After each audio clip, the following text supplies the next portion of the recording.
Serious, what tip or piece of advice do you constantly see that you strongly disagree with?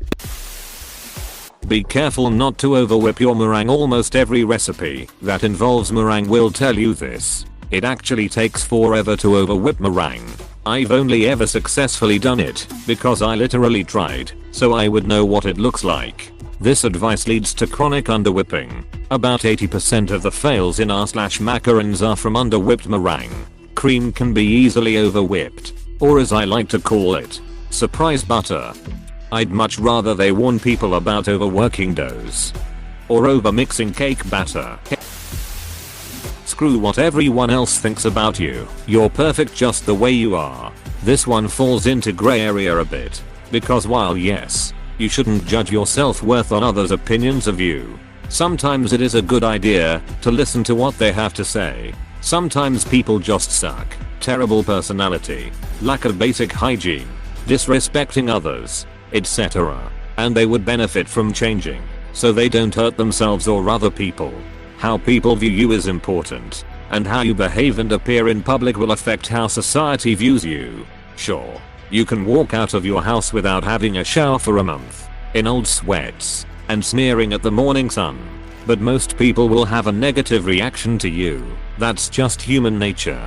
So yes, you should feel free to present yourself how you wish, but don't expect everyone to accept you. This reminds me of that quote that goes something like, "Beware of people who mask a refusal to be accountable for the consequences of their behavior as positive vibes only." Good things come to those who wait. Tell that to people who don't go to the doctors when they get a tumor. Never give up. Sometimes you have to realize your efforts were futile and move on. Something I learned in engineering school. Fail hard and fail fast. A slow burn of failure only results in you wasting your time and energy. Health advice on Facebook. God help us. Ohon.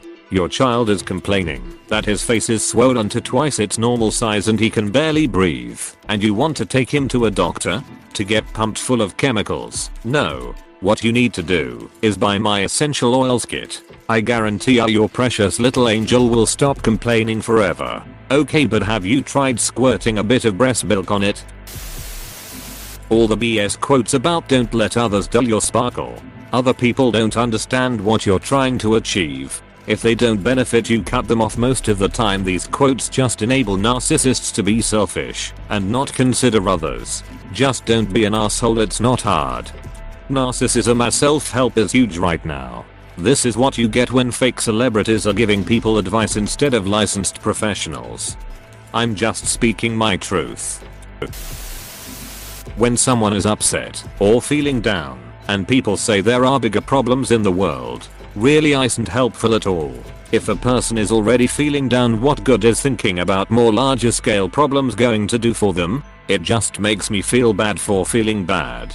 Then I feel bad for feeling bad, that I feel bad, which locks me in a feedback loop of misery. I think one of the unfortunate side effects of how interconnected the world is now is that our brains were never intended to handle all the knowledge and awareness of the suffering in the world. I'm not saying ignorance is bliss necessarily, but this sudden explosion of information can have a pretty powerful impact. Human suffering is relative. Yes, your first world problems aren't as important as the suffering in an impoverished country, but that doesn't make your problems any less important. I feel like this applies to our modern understanding of how trauma impacts the brain as well. You often hear people unintentionally trying to one-up others or discredit their pain.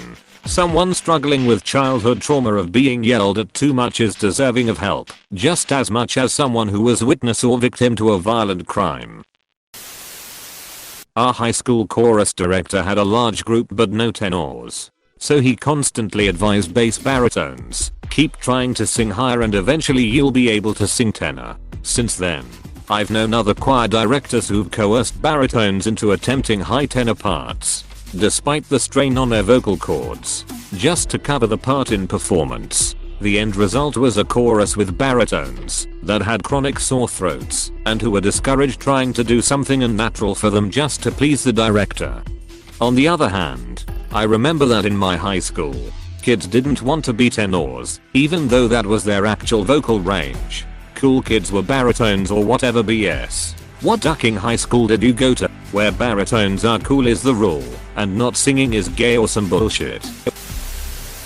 Blanket advice. Any advice that assumes it will fit everybody equally is advice to avoid in most cases. On the other hand, the best advice I have ever been given is to not listen to anybody for advice, as it is tarnished by their own experiences. What doesn't kill you makes you stronger. Not true. Sometimes it makes you weaker too. My sister had brain cancer, and she is definitely not stronger. Duck that quote. Brain cancer can eat a boy for dicks. It's nearly killed my mother twice. That you need to clean your plate. If you are full, stop eating. Otherwise, I think you forget the difference between being full and being stuffed. It slowly gets rid of your ability to tell when you're satisfied, leading to overeating. Still struggling to learn when I should stop eating here and not just clean my plate. Only thing I can really say my parents messed up on. You can do/be anything you want if you just believe and work hard enough. Family is everything. Popping out a kid does not grant you knowledge on how to raise a child. Terrible people have kids and expect to be prioritized because family. You can cut out toxic family members. You can choose your own family with friends who support you and give it to your straight. Life is too short to be chained to toxic people simply because you're related. Some people should never have kids. Period. Yet there are the people who have them. My sister, a horrible human being, is on her second kid. And I just know that both kids will turn out just like her. Lazy, lying thieves who manipulate everyone to get what they want. Just play the game. Especially in an office setting. There's something to be said for fitting in and getting along. We all have to make concessions for society to work. However, people who perpetuate the idea that your workplace is toxic and political by design, and that the only way to navigate it is to be a sociopath, are part of the problem. And we all know that person who says they are above the drama, but they never do anything to quell it, nor do they ever stand up for anything they believe in for fear of starting shit. Nobody likes conflict. If voicing a reasonable opinion to a reasonable person, or defending yourself against underserved criticism is starting shit or not playing the game, then congratulations. You work in a toxic environment. I dunno. Tacit support of horrible situations just irks me. I struggle with this question. Organizations stagnate and fail when too many people start buying into this mindset, especially when they reach leadership positions. Keeping a system working requires attention to detail and troubleshooting. That means periodically calling out problems and correcting mistakes. You should be locking horns with your peers in debate from time to time if things are going well. In overly political organizations, voicing disagreement becomes high risk, and that kind of healthy debate grinds to a halt. Stupid and short-sighted decision making takes over. Everything turns to shit. And correcting the problem becomes harder to worse it gets. What happens/should you do if you work in one of these places? Because saying it will all collapse sooner or later isn't cutting it. Disclaimer, defo asking for a friend. That people only treat you the way to let them treat you. Sometimes an a-hole is an a-hole, and there's nothing you can do about it. Edit. Thanks to everyone for your thoughtful replies. And thanks for the awards. That's a great way to start the day. I can't remember the source for this, but the quote is, people in life are given a sword and a shield.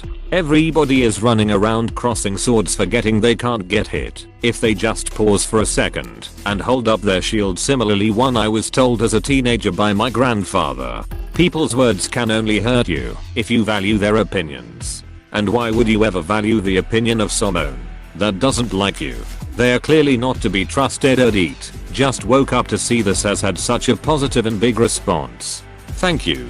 And especially thank you to the randoms that gave me the little award things. Put a really nice start on the day, and I hope anyone that sees this from now on has a good morning too. Your first point, literally how I play every fighting video game. Everything happens for a reason. Sometimes bad things happen, and all we can do is learn to live with it. Everything happens for a reason. Sometimes the reason is you're stupid and make bad decisions. Marion G. Harmon. Ron in games. That doesn't even go far enough in my opinion. It implies that everyone has very high control over what happens in their life. You can make mistake after mistake and still have a great life if you're lucky. While on the other hand someone can be screwed up from the start and nothing changes despite their best efforts, and they die at 17 or something. In other words, sometimes bad things just happen to people through no fault of their own. Time heals everything absolutely helps with perspective, but discounts all the hard work and intention that goes into healing. I'm gonna sound like an edgy weeb, but duck it. One quote that has always stuck with me was a quote by Itachi Uchiha: "Time doesn't heal pain.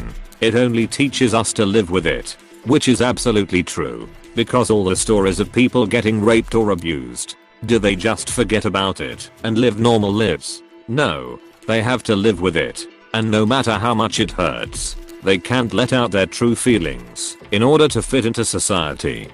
It's like that grief box metaphor. If you imagine grief as a box with a button in it, along with a ball, and the box is perpetually in motion. At first the ball is large and constantly mashes a button. You are constantly feeling the grief and pain. As time goes on, the ball gets smaller, but every now and then, your memory will be jolted, and that ball hits the button again. The ball always gets smaller and you aren't constantly sad anymore. But there will always be times when the ball will hit the grief button again. Edit. I was surprised by the comments that people had never heard of this. Here is a brief little blog expanding on it further. My explanation is very minimal. Hope it helps some of you out there. Link com/blog/copingwithgriefthebox/.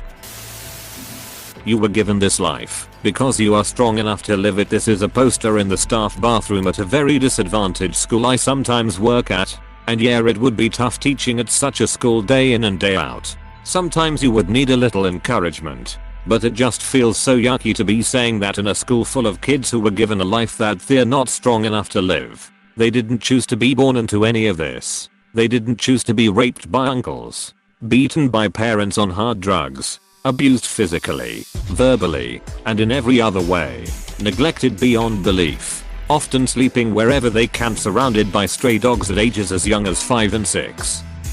These kids were given a life that they're not strong enough to live. Some of them commit suicide. A bunch of them don't. But even those that do stay alive aren't in a position to really live. Or at least not to live a life that's remotely healthy, physically, emotionally, etc. Anyway, I really get angry every time I see that poster. People who post something like that in a place like that just seem to have such a trite, self-congratulatory attitude to life, at the expense of these kids. Why are they teaching there? Sorry for the long rant, Reddit. Guess I just needed to vent. That sounds less like you'll make it through and more like you won't the endurance lottery and shall be punished for it. It also chastises kids for ever feeling they're not strong enough by themselves and might need help from others. A very unhealthy message. Sometimes we are not strong enough, and that's fine. Live every day like it's your last. Begrudgingly doing something because you think you'll miss out is pretty toxic and desperate behavior. Not to mention selfish in certain situations as well as impulsive. I prefer live every day like it's your first. Meaning free of prejudices or judgment. You're an open book who is curious about your surroundings and also has no preconceived notions about the new things you'll encounter. If today truly were my last day, I'd be ditching work to go free solo some dangerous rock climbs. If I lived every day like it was my last, well, soon it would be. They're bullying you because they are jealous of Jubs. Kids bully each other because they are evil. Worse one, he treats you bad cause he likes you. Oh boy. Edit. First award. Woohoo. Thank you, kind stranger. I had a pediatrician tell my 7-year-old daughter that we have a new pediatrician. For prospective US-based law students going to the best school you get in. I hear this time and again. This is really horrible advice for most people. Firstly, most people shouldn't be going to law school. Period. Secondly, rankings only matter if the difference puts you in or out of a top 14 ranked school. These top 14 schools benefit from better employment opportunities with elite firms, known as Big Law, and better opportunities with federal clerkships and academia. However, a lot of these jobs actually suck, like you will die internally suck. And going to these schools pretty much guarantees you'll have over $200k of law debt. So for most people that go to law school, which again, shouldn't be many people, I often say to go somewhere that minimizes your debt. That should be the biggest consideration for most people. Minimizing debt was my biggest consideration when I chose not to go at all. Lol. However, if I win a massive lottery, I think I'll give it a go after all. Telling new couples to not go to bed angry. That is BS. No one is going to come to a logical and peaceful resolution in a disagreement while they are tired, disillusioned, and irritated. Even hostage negotiators know that sometimes you need to back away from the discussion and allow time for fresh air to pass. If you and your SO cannot agree on something that is important to you both, and it is getting late, agree to table the discussion for tomorrow. Go to bed and allow your sleep to relax and refresh your mind. If you don't cuddle that night, it is okay. The next day, you both will be able to hash out the issue with cooler heads and logical reasoning. Hey, thanks for watching, and don't forget to subscribe.